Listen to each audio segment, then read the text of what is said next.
It's always good to see you, Daniela. And tonight we're going to be talking about something that I'm really interested in hearing because I know throughout this season on the podcast, we've been talking about all of the negative aspects of groups and group behavior and cults, and rightly so. But tonight we're going to be talking about maybe some more positive aspects of groups that we haven't yet considered. And something that you said really uh, stayed with me, and that's the idea that groups aren't inherently bad, but they are inherently human.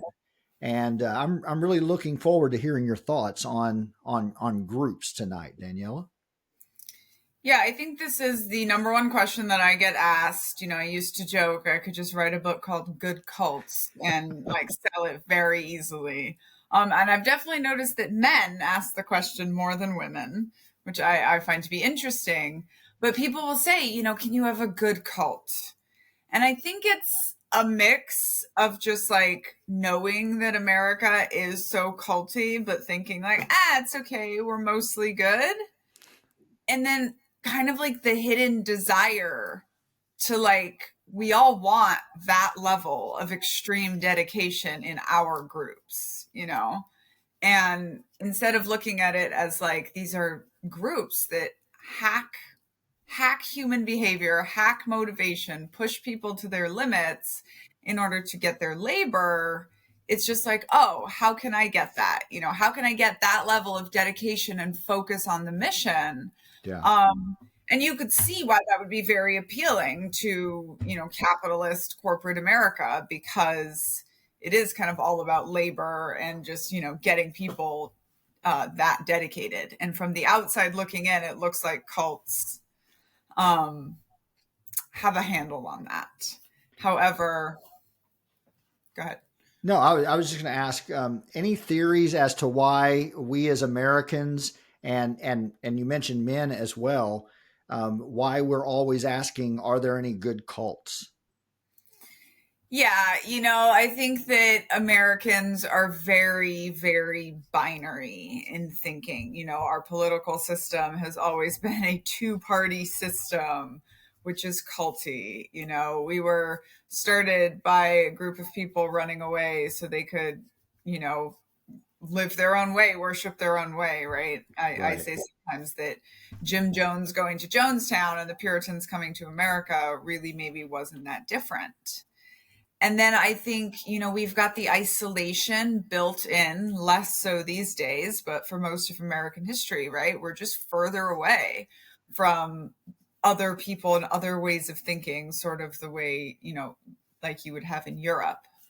Um, and then yeah, we love this dichotomy of like black, white, good versus bad. I just think like the Disney movies are the perfect example of like, you just want this clean cut simple victim, and it's just never that simple, right? This is why I love when we get a good like Disney villain movie, and it's like, no, she wasn't just some crazy lady with great fashion who hated puppies. Like there's this whole backstory there. um, but anything you boil down really, really simple is going to have this sort of like black and white feel to it. And I think we just like, we really buy into that as Americans.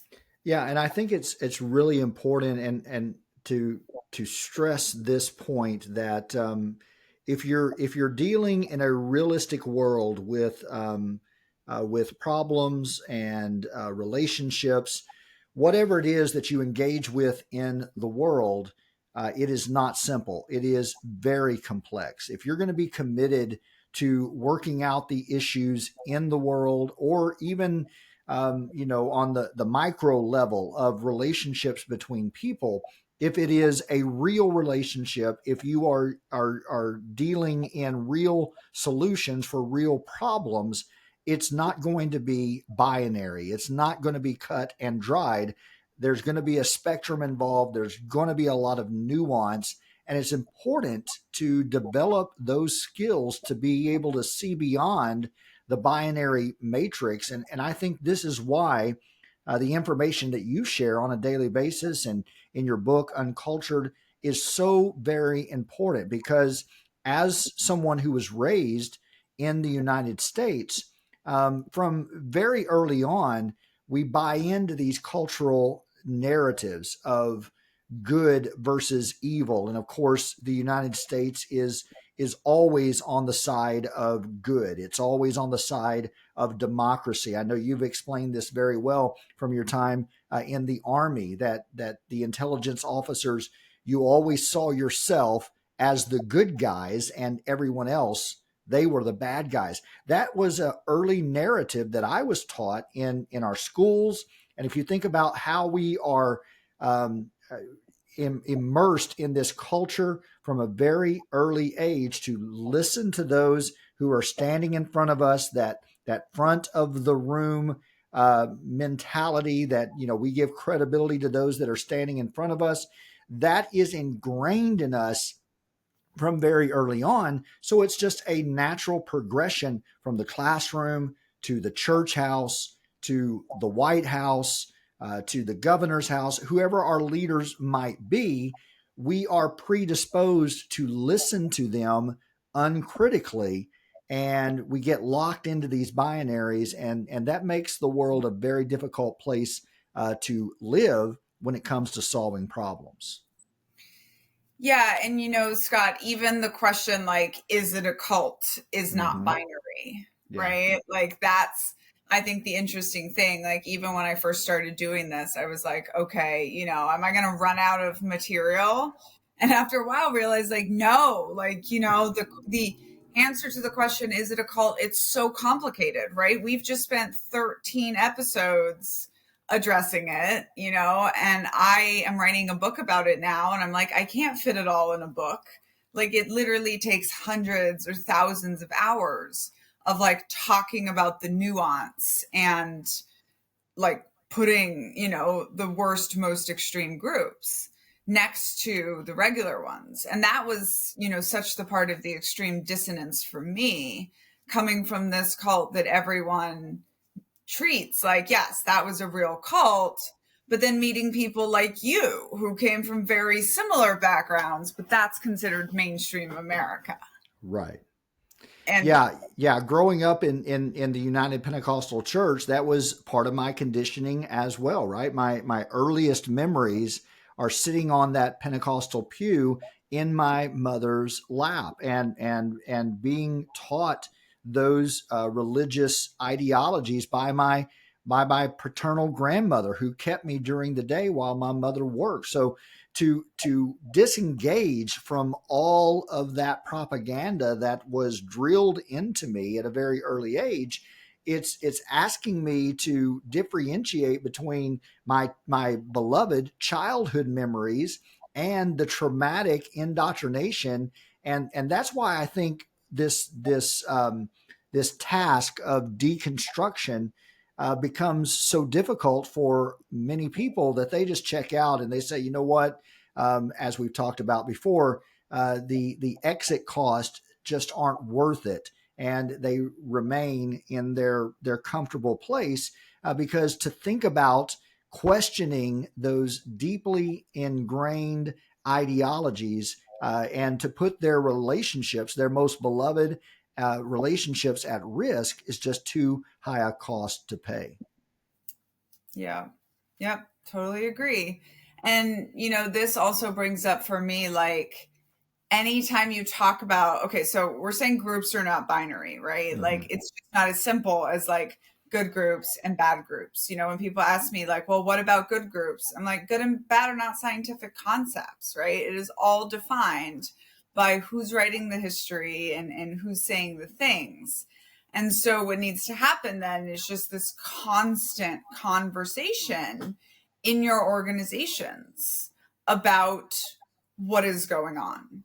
And it was interesting because when I started conceptualizing this book, I did intend to end with a chapter called good cults or even just good groups, because that's what everyone wants to know with me and my work, right? It's like the so what. And I even think this is something we're taught about capitalism, and in American culture, this don't bring up a problem unless you have a solution kind of attitude. And I, sometimes say, like, I haven't solved all groups yet, y'all. I'm only 37, like I'm an expert on the bad ones and I study the bad ones. But what I understand is that the second you consider yourself a good group, that's when you're going to start having danger. Mm-hmm. Because usually what happens is now we have this group, right? And groups are stronger than individuals, just like systems are stronger than groups. And we say this group is good.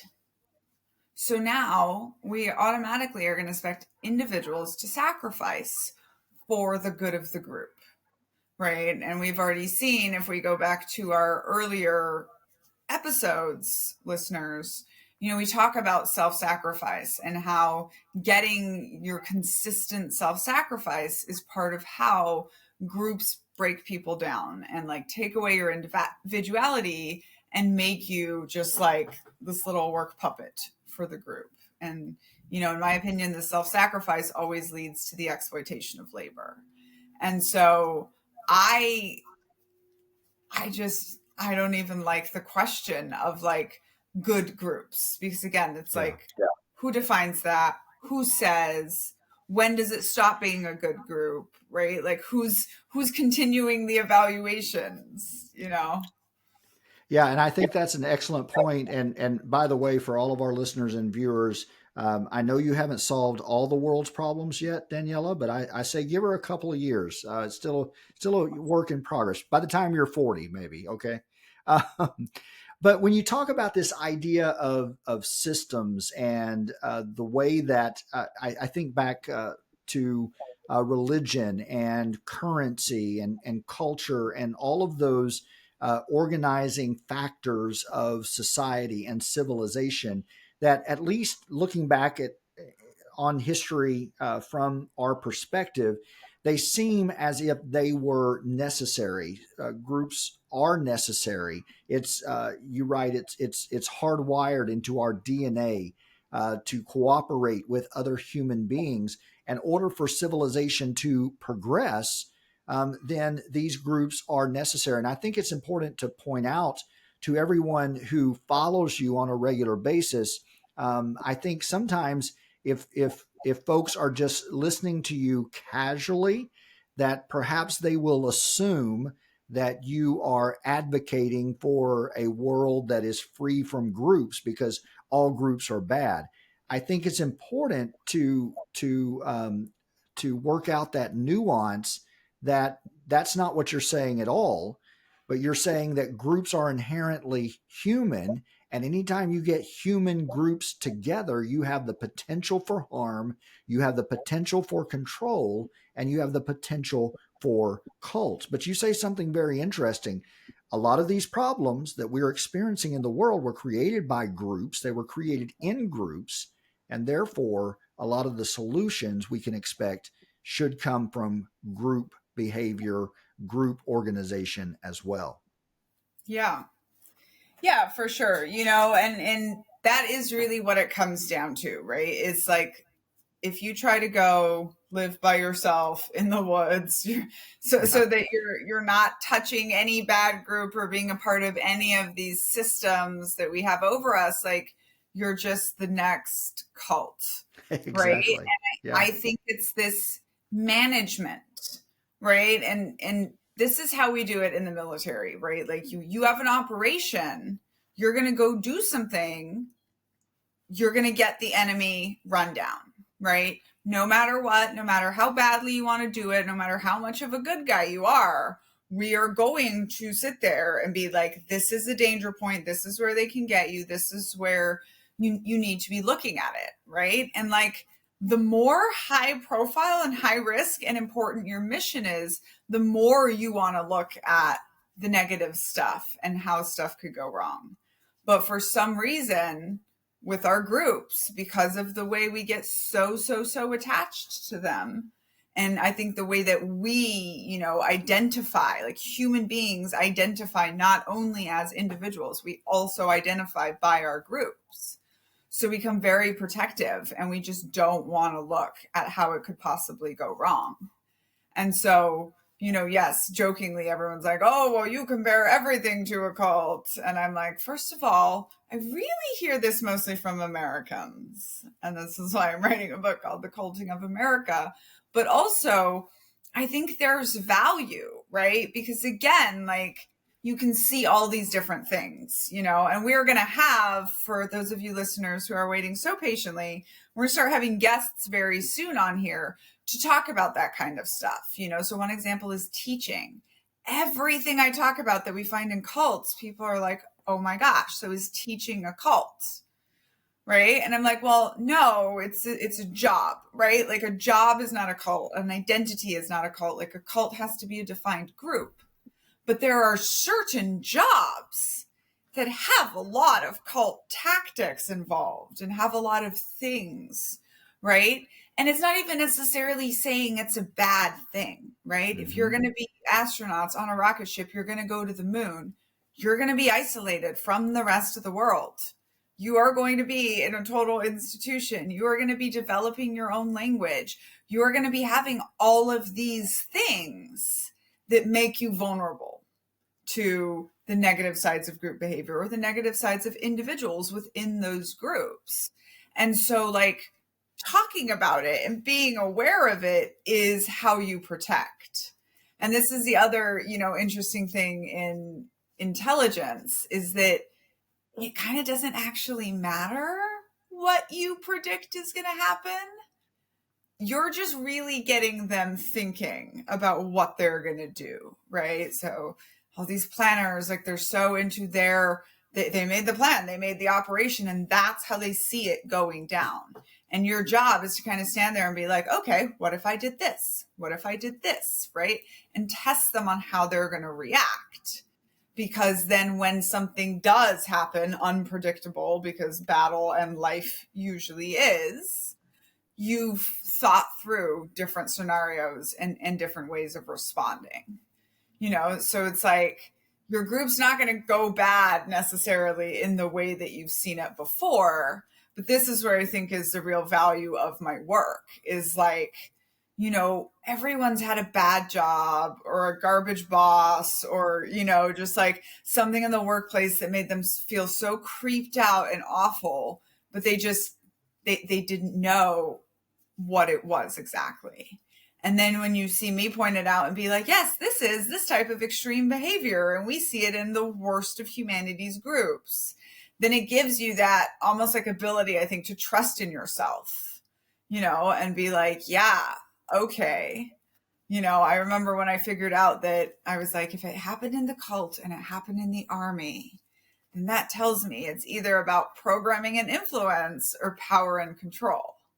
And then when I recognize these things, I can figure out where they're coming from, why they're doing it, because again, the end goal is we're not going to be able to operate outside of groups and systems. It's not the world we live in. We have advanced so much further than humans kind of ever expected to. So the best thing we can do, I think, is arm ourselves and then never think of any of our groups as above reproach or above examination or above being able to kind of go wrong.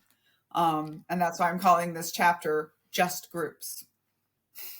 And that's an excellent point. And I think it's helpful to point this out to our audience right now, that if for no other reason than the fact that all of us engage with groups on a daily basis, listening to Daniella, listening to our podcast, even if you don't like 100% of what we say or what we talk about, I can't imagine that. I mean, what's not to like? But by the same token, if you don't agree with everything that we have to say, we all live in a world that is dominated by groups. We have to function and we have to live within these particular groups. And if you grew up under the influence of of Christianity, which in the United States, it is likely that if you grew up here, you had some of that influence. And Daniella, I'm sure you'll recall that Old Testament Bible story about the Tower of Babel, how people got together and they began to cooperate, and God got kind of freaked out about that and said, nothing's going to be impossible for these people. And according to the story there in Genesis, he came down and he confused their languages, and then people paired off according to their language. Now, obviously, the myth of the story is communicating the origins of nations, but it also serves as a sort of an illustration of how language develops, how even in among people of the same culture that share a language and a culture, subcultures develop.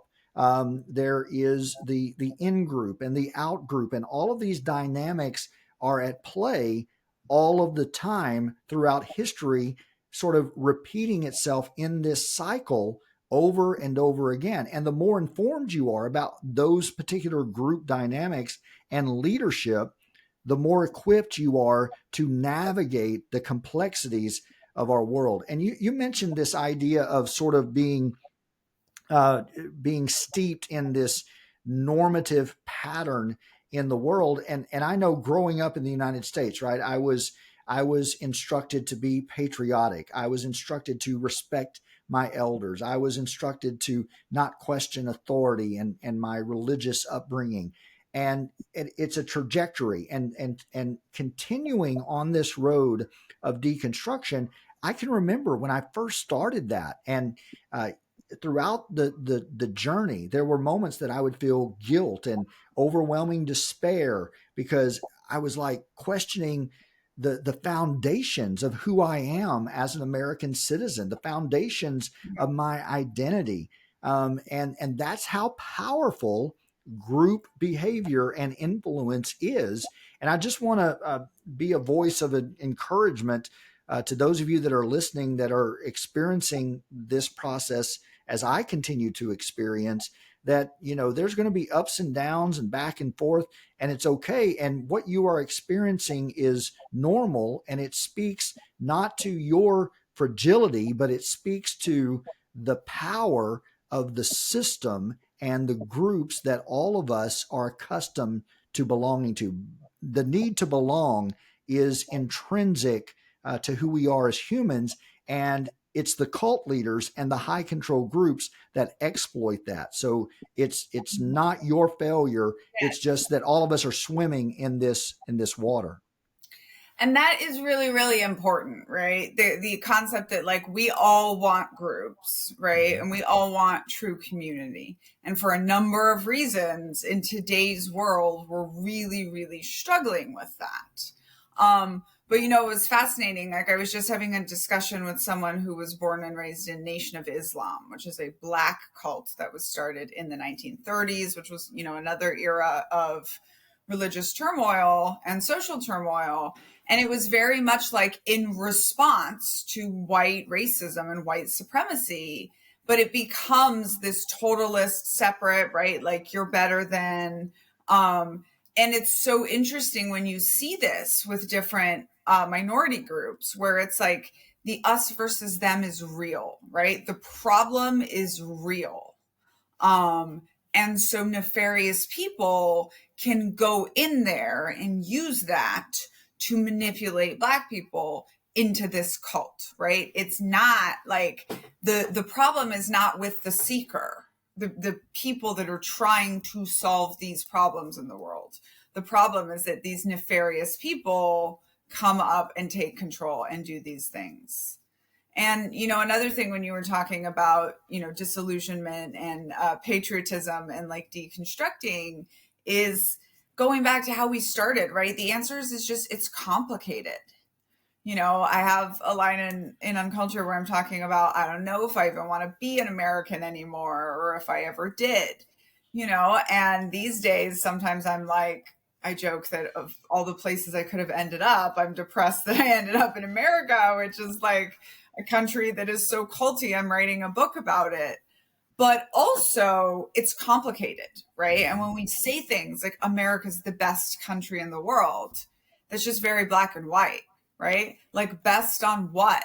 Best on, like, we're the richest country in the world, not for much longer, but we're certainly not the best in other things. But then we are great at some things. And sometimes you'll go abroad and you'll get a brand new appreciation for America. And it's like, it's complicated, but that's in everything, right? And that's like the lie that cults want you to believe, is that there's a black and white answer, that there's such a thing as like a good group and a bad group.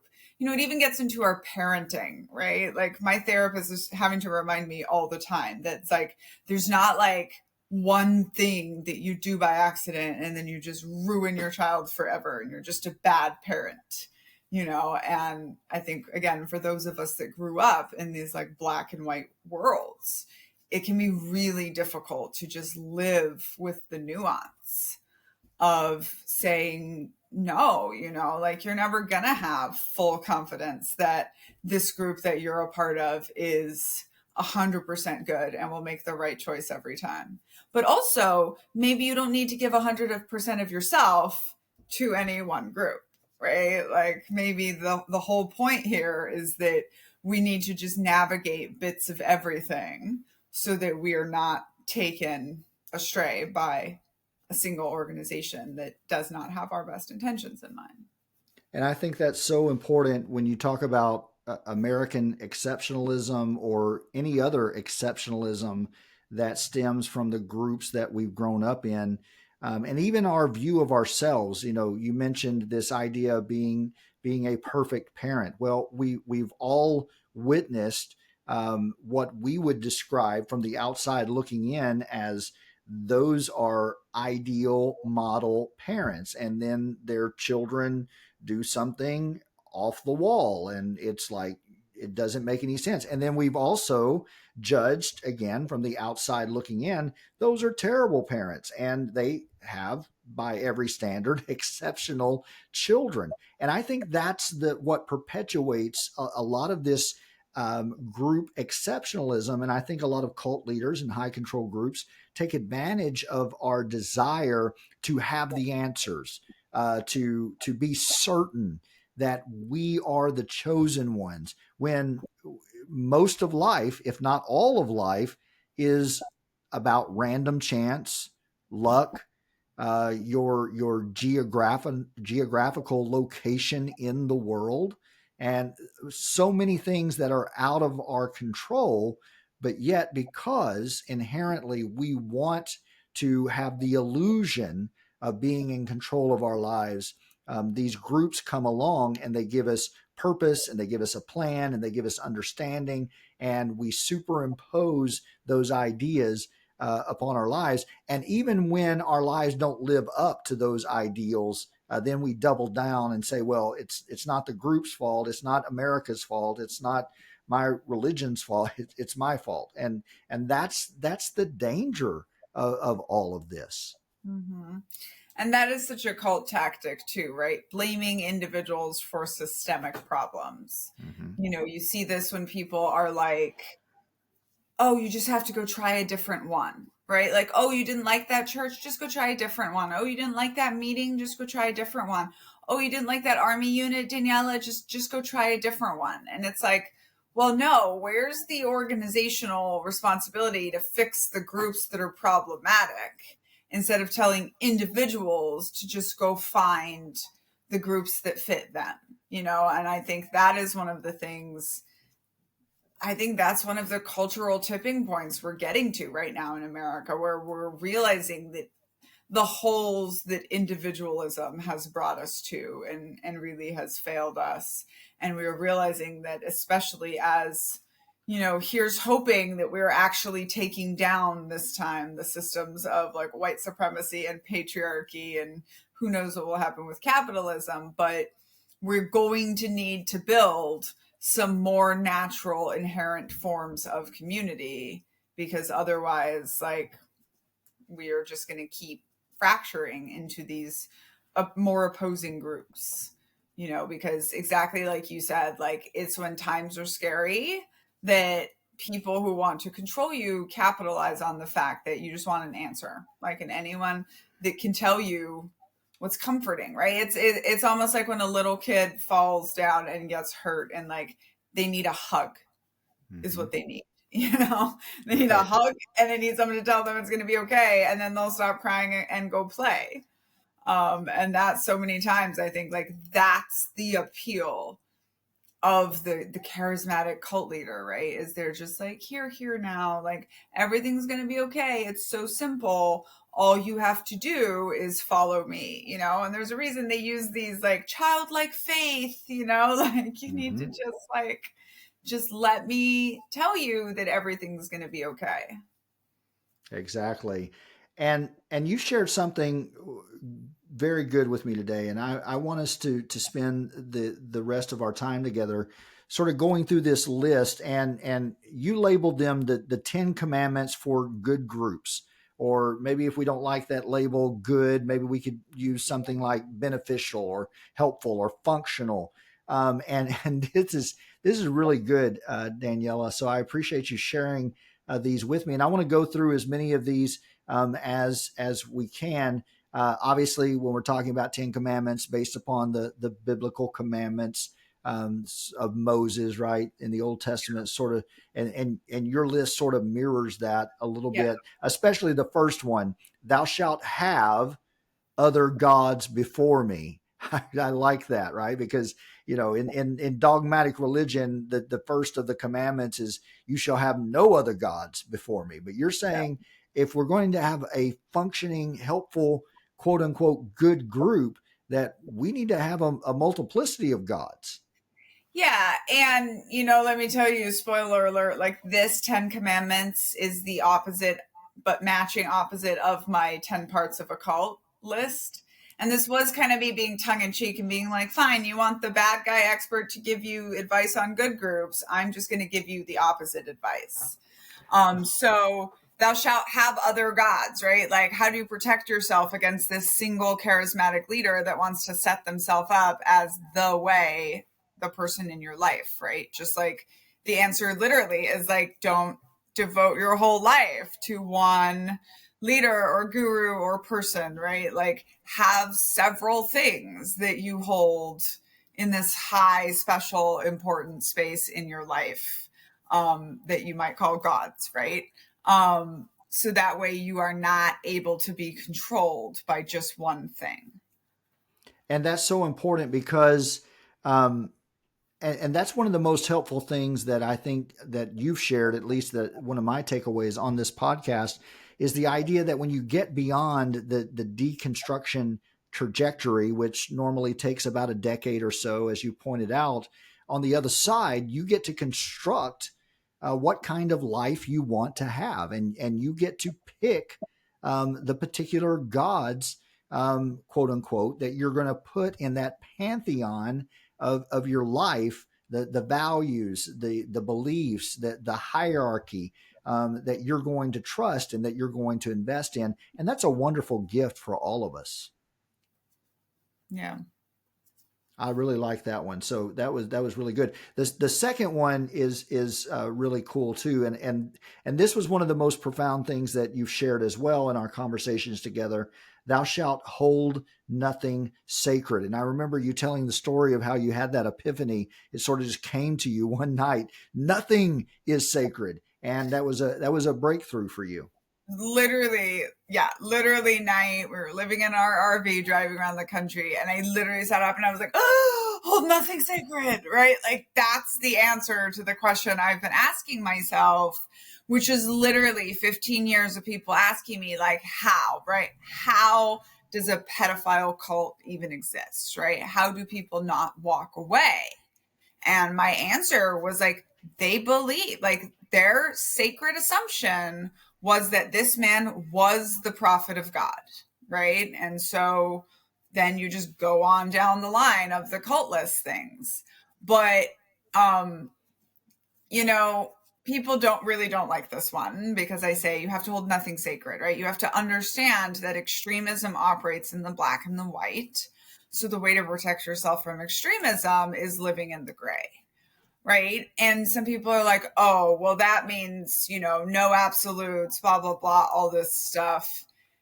And so I kind of caveat this one with like, know that the things you hold sacred are also your blind spots and your weak spots, right? So I do not believe in hitting children. I hold that so incredibly sacred, and nothing can shake me on that, which also means that I am liable to be co-opted into like, hey, a mission to get spanking children illegal in the United States, right? And in theory, if I wasn't aware, I could be pulled in to doing some pretty heinous things in pursuit of this thing that I hold black and white. So really I feel like hold nothing sacred is this understanding that like nothing is black and white. You should not be putting people, policies before people, and just like really always questioning everything you hold dear. Yeah, that's well said. I really like your third one as well. Your mission must be achievable in this lifetime. And that resonates with me because I mean, growing up in the United Pentecostal Church, it was always about the next service, right? The next spiritual breakthrough, the next youth camp, the next revival, going to the next level. I mean, there were so many thought-stopping cliches that we had for this kind of thing, like pray until something happens, or new level, new devil, right? To explain any kind of adversity that was coming in our lives, because they wanted us to couple that with a new level of spiritual authority and power. And the big one, right, that is always held out in front of us is that Jesus is going to return. And then when he doesn't, they say something like, well, maybe he won't return in our lifetime, but he's coming back. I know you referenced that, I believe, in something you were talking about this week, how in the children of God there came a time where every 10 years they would give all of this hype that something is going to happen, and then when it didn't, they had to give an explanation as to why it didn't happen. And then sometimes it was, well, it may not happen in our lifetimes, but we've got to plant the seed for the next generation. Yeah. And I was going to say the reason that the 10 years is significant is because you're getting the next generation, Yeah. And I remember my mom telling me about all these revolutions that the children of God had every 10 years. And even as I was a kid, I was like, there must be something to that pattern. But lo and behold, the U.S. Army does a new campaign every decade to capture the next generation, right? So you have the people who joined in I joined the Be All You Can Be Army. But then there was like Army of One, and there was, all of these things. And it's to capture the new generation. And just the mission, right? So cults are always I say cults always promise space travel, right? So they're always promising you this very large, unachievable thing that they promise you will achieve if only you can just reach, another state, another life, another level, another, being, another body. So just like, and this will tie down into like exploitation of labor as well, but just like, what is your actual mission? What are you actually trying to achieve? And how reasonable is it, that you and this group of people can achieve this mission? Yeah, and just that idea, that we're going to have space travel, but we don't know exactly when, but it's coming. I mean, even John F. Kennedy, put a timetable on getting to the moon and getting back. He said within this decade. So Yeah. let's And this leads right into the next yeah, step, which is the self-sacrifice, because something about having these huge transcendent missions is then you're just asking people to keep going forever. right. Any like leader understands that like you got to let people have achievements along the way, but then also breaks. Mm-hmm. You can't. I mean, the Army, they just expect you to run a marathon at the pace of a sprint for however long you're in the Army, and then they tell you you're quitting the team when you leave, and it's like, well, and cults have an even crazier pace tempo, operations tempo than the Army. They're just you're always going and going and going, and it's like that is eventually not going to be sustainable. You're going to lose your people. Right, and that's why a lot of these groups, usually it's a very dramatic, a very traumatic event. I know in my context, every few years or so there would be what we would call a church split or a church fight where some people would get disgruntled, or they would see what was happening and what was going on, and but then what that meant for a lot of people is that they'd split off and then start their own little cult across the street. And so it was, the system remained, but because what you're describing is unsustainable, people would get tired and they would want something new or something different, and a lot of times that would result in a new church or a new group or something of that nature. Yeah. People are also chasing like the high Yeah. of when they first encountered the group and they thought the mission was achievable before they like really got beat down by all the labor and all the control, and so to go have that, like it feels fun to think you're saving the world, right? Yeah. Like I get why every entrepreneur wants to brand their business as saving the world, because like it's fun to get people whipped up in a fervor and like pushing ahead and doing the mission thing. Um, but yeah, what's commandment 4? Yeah, I like this one.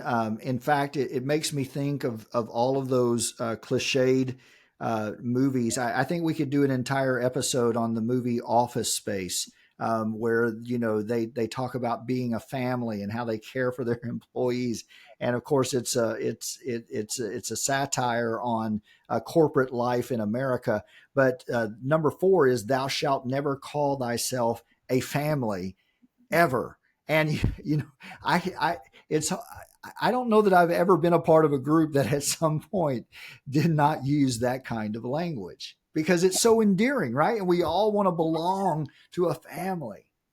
But the reason we use it is, or the reason that Yeah, leaders and people that want to control you use it, is because familial right. bonds are so important to humans. And they are what get us to self-sacrifice, right? So this point ties in with my step 4, which is self-sacrifice, right? That like we are your family. And I always say, anything that calls itself your family wants to overwork you, underpay you, and expect you to put up with more than BS than you would otherwise, right? Like that's what you're expected of with family. Like you're expected to self-sacrifice, to put yourself last, to do what's good for the group, to just take whatever comes because they're family. And it's an incredibly important way that groups will use to control you. Not to mention, cults are always sneakily trying to get you to see them as the family and the leader as the father, et cetera, because they want to break you from your own family and your own identity. Yeah, Right. So, I was going to mention that because I know in the United Pentecostal Church, a lot of times leaders and pastors, they would throw around this language in a way to dismiss biological family ties. When someone would not follow through on a commitment or not show up to church because they had a family deal, a lot of times they would say dismissively that, well, blood is thicker than the Holy Ghost, meaning that you shouldn't let blood ties be a substitute or be a deterrent to following through with your commitment to the group. So yeah, that family language, not only does it want to endear you to the group, but it also wants to entice you to replace your actual family. And yeah, so that's really important. Number 5, "Thou shalt loudly declare that information is never bad." That's great.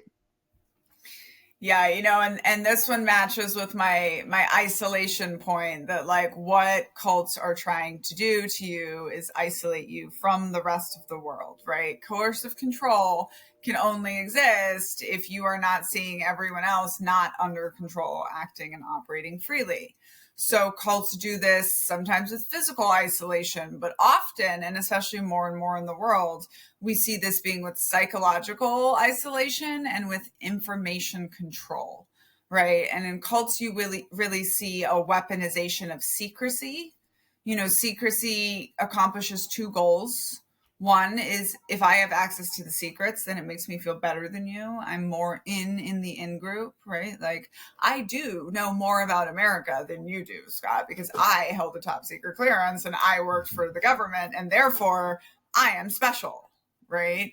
But then also secrecy helps cover up bad behavior and especially helps people cover up others from noticing patterns of bad behavior and calling it out. So you even see this in the intelligence world. You have incredibly bad behavior going on. I always described it as the cats are away, so the mice will play, because we're behind two locked doors and not anyone can walk by at any time.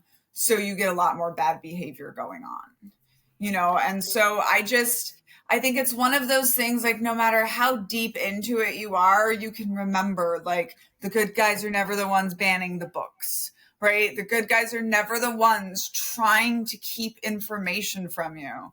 And no organization has any valid reason to ever tell you to not go speak to their ex-members. Right? Like, if it's valid, it stands up to scrutiny, right? So people will say this all the time to me when I talk about my concerns with AA. And they'll be like, you're hurting people, blah, blah, blah. Or with the Army, like, how dare you talk about this? You're discouraging people from going in. Like, no, if your organization is valid, it can stand up to scrutiny and it can withstand some bad press, right? Like, I wrote a book that I poured my heart and soul into. It has gotten 1-star reviews. And you know what? It's just fine. The book's fine. I'm fine. I didn't have to go find those people and try to shush them up and tell them that everything they think is wrong. Like it's cool. It's a valid book. It stands up to scrutiny. Like, and this is one of the things in my work all of the time. People are, how dare you compare this group to a cult? And I just will die on this hill of, if you are a good group or a good leader, then you cannot be hurt by being compared to a bad group. Like you just come off shiny. And I think that it's important for people to understand that the difference between a cult leader, a cult group, and someone who is actually engaged in scholarship as you do, and then real experts in the world that have dedicated their lives to understanding issues and concepts, is that if someone is an actual scholar, if someone is an actual educator, they're not going to say to you something like, well, follow me, and that when I think you're ready, I'll reveal to you the secrets. No, someone who is a scholar is putting all the information out there all of the time. And generally, it is easily accessible for everyone. It's not that you have to work yourself into a frenzy or you have to belong to a secret group, that you have to traverse all the levels before you get to the level of knowledge. No, that's what cults do. But education and scholarship is open. It's open to scrutiny. It's open to questions. In fact, it welcomes it. And what's amazing is, growing up in the United Pentecostal Church, and I'm sure this was true for the children of God as well, is there was always this disparaging of real education, right? We had our own, lots of times, our own schools, K through 12. We had our own Bible colleges, right, that we went to after we graduated. And anyone that pursued a real education or had a real education, it was always discounted. And in fact, someone said the other day, you can be so open. They were saying this in a disparaging way to me, that they were afraid that I was so open-minded that my brains were going to fall out. And I told them, well, that probably happened a long time ago. But the point is, right, that's another way of disparaging someone who Right. is pursuing truth and is willing to share that with others. Yeah. And you always hear this, right? Especially from the conservative side, that like, oh, the schools are brainwashing Mm-hmm. the children. And like, I love these memes from teachers that are like, if I was capable of brainwashing your 16-year-old, he would be wearing deodorant and showering. Exactly. Like nobody is harmed by being given access to information, obviously at age appropriate levels, right? But like the people trying to hold back information from you are not the good guys, no matter what they are saying it for, right? And I mean, even when it comes to national secrets, I think it's so questionable and iffy. I was just having this conversation on TikTok and someone said this phrase and I was like, oh, I need to put that in my book. And he said, yeah, I was told if you love America, don't go into intelligence. And he said, and I did, and they were right, And it's just like when you get a look at the secrets, at the information that is not being shared with everybody, It's not a just, pretty picture. yeah. So just good little rule of thumb that I like to have for people. Information is never bad. Exactly. Number 6 and number 7. Number 6 is thou shalt put a watch on jokes and insider language. And I like number 7 as well. Thou shalt never chant thine own last name. Those are closely related because you see a lot of that, right, in corporate cults and Yes. startups and things of that nature. And insider language, right? It's a part of isolation. It's also a part of making you feel like you fit in, right? And so between having a specialized insider language and then what comes once you're isolated, you have your insider language, now comes the us versus them. And this is my never chant your own last name, right? That just like we have a human tendency to believe that our group is the best just because it is ours. And I feel like, much like with the good group, are you a good group? Like anytime you are so sure of your own awesomeness that you are chanting, USA, USA, right? Like, maybe you might be in a cult. Yeah. Number 8, thou shalt compensate physical and emotional labor, which is one of the reasons that you pointed out when we did that episode that this is one of the main reasons, if not the reason, that cults exist, right? To exploit labor. And this is like a big one for me in everyday America when people are like complaining that if you like raise the minimum wage, you're going to hurt small businesses. Like, I'm sorry, if you can't pay people, then you can't afford to be in business, right? Like, that's supposed to be how it works. But, it's so interesting. I just found out like a week ago that Germany, in the German army, they can only work their soldiers 12 hours a day, just like any other laborer, and they have to pay them overtime. Wow. I Yeah. am still like flabbergasted because the Department of Defense would shut down tonight if it had to pay overtime.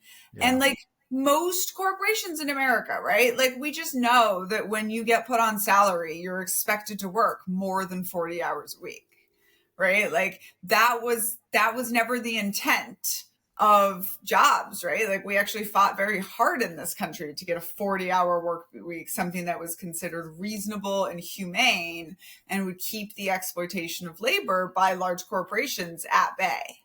And then slowly we've just kind of given that back for, the salary and the benefits and all these things that our country is not providing its citizens, unfortunately.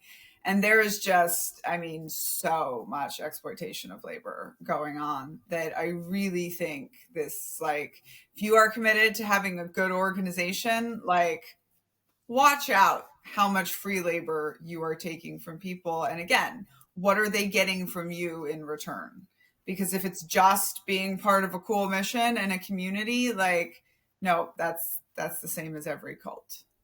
And I think this is systemic to, again, our identity in the United States because, you know, always it's always touted by politicians or by leaders or just by the culture at large, the work ethic of Americans. And that, I know growing up in the southern states of the United States, practically the worst thing that you could ever be labeled is lazy. And so you may not be lazy. You might work in a different way, or you just don't want to work for free. And a lot of people, disparage that and they dismiss that as a character flaw when they label it lazy. And a lot of these groups, they take advantage of what has been hardwired into our psyche as citizens in the United States. That if you don't show that you're willing to work and work hard, and a lot of times work for free, then you must be lazy and wanting to take advantage and mooch off everybody else. Yeah. So that's a big one, as is the next one, and these last two, sort of, all of them are serious, but these last two for sure. Number 9, thou shalt beware of the exit cost and shunning behaviors. Shunning is a weapon that these cults and high control groups use, and they leverage it because I think what people have the most difficulty with are navigating the relationships on the other side of saying, I no longer want to belong to that group. Yeah. Yeah. And, like if you are trying to be a good organization, people ask me this and it's like, okay, why the isolation, right? Why are there high entrance costs to join your group? Like, why do people have to give up so much? And then why, do people feel like they're losing everything when they leave your organization? If you're someone that's trying to like run an organization that does not harm people, like look at how you are exiting your people and farewelling your people and like how that happens, right? I think we talked earlier about how like if you're not preparing people for life after your group, then like they're not going to be prepared when you get there. You're just assuming that they're supposed to be in this group forever. And most people are not going to stay in your group forever, no matter how great your group is. We just know that now, right? So like, what are the barriers to entry? What are the things people give up when they leave? Like, how are you constantly just kind of like looking at that and auditing that? And then the shunning thing, right? Like no organization has any valid reason to tell you not to talk to another type of person. Like Right. it's just bonkers. Yeah, and it's dangerous and it's harmful. I suspect that this last one is might be the most personal to you, because of your experiences growing up in the children of God, what you experienced, what you witnessed. Number 10, thou shalt not rape the children or stand by those who do. And this is my very provocative one, where it's meant to illustrate ends justifies the means mentality, right? And I used to say this is rule number 1. My gosh, oh my God, you guys don't rape the children.